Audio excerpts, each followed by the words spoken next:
Mà đây bông phôn là một đo bật lon rồi đấy. Ui mệt, ui cái đau lòng ta lên cái đi tôi sẽ phim cái này anh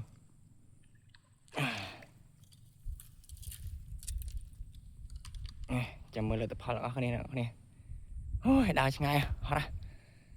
à alo cục sinh chăm mưa lên tập phật ở cái này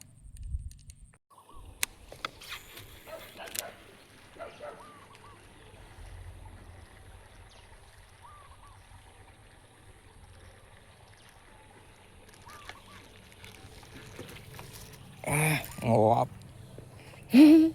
chạy đi bơi bơi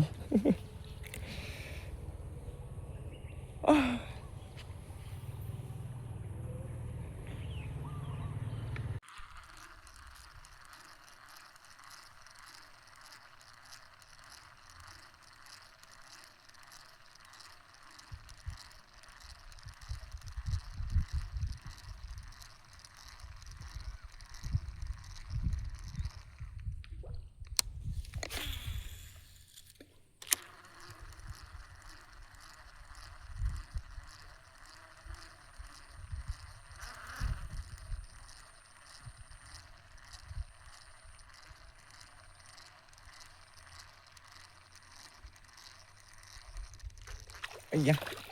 ô tụ mặt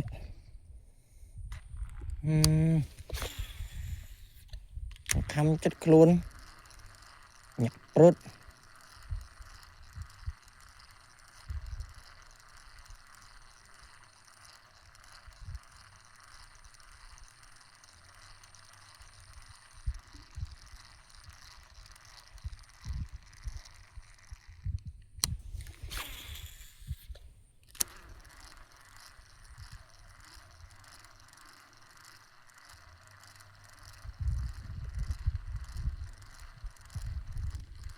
ui ui trôi trôi trôi trôi trôi trôi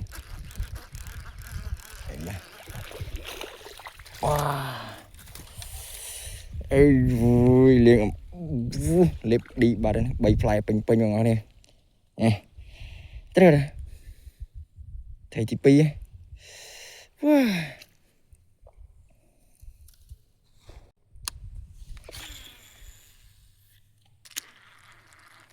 Ôi trời ôi trời trời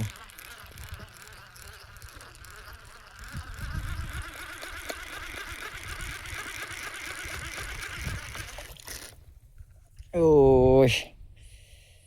con trai tị bầy trai tị bầy không con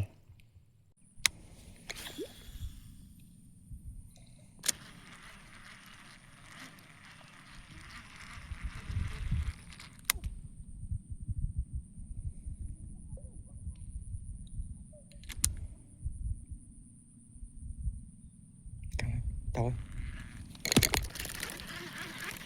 lên bạt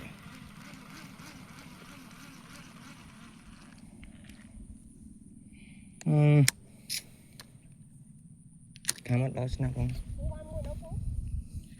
nấu quá nè khăm trâu ta về ô một tháng bông nhập về trắng